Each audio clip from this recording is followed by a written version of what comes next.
вазорати корҳои дохилӣ 2 рӯз пеш дар хабарномае гуфт Меридин Гадозода, ки ба дуздӣ гумонбар буд, бо ҳадафи ферор худро аз ошонаи сеюми бинои шӯъбаи вазорати корҳои дохилии шаҳри Ваҳдат ба замин партофт ва ҷон бохт.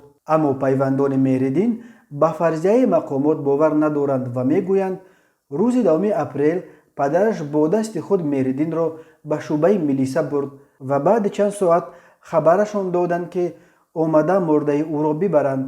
ба гуфтаи наздиконаш, агар Меридин аз ошонаи сеюм худро партофта бошад, пас чаро ягон узви баданаш нашикаста буд? онҳо мегӯянд, баръакс дар бадани марҳум осори шиканҷа дида мешуд. онҳо ҳамчунин иддаҳои вазорати корҳои дохила дар бораи ба 12 дуздӣ гумонбар шудани Меридин Гадозодаро рад мекунанд ва мегӯянд, ӯро бо гумони як дуздии 4 сол пеш ба милиса бурда буданд.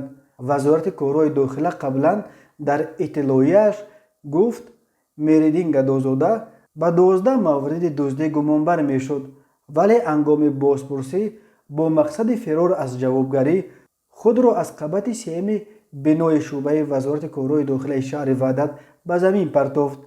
дар гузашта низ ҳомиёни ҳуқуқ дар бораи чандин мавриди марги мармӯзи боздоштшудаҳо дар шӯъбаҳои милиса дар Тоҷикистон гузориш дода буданд.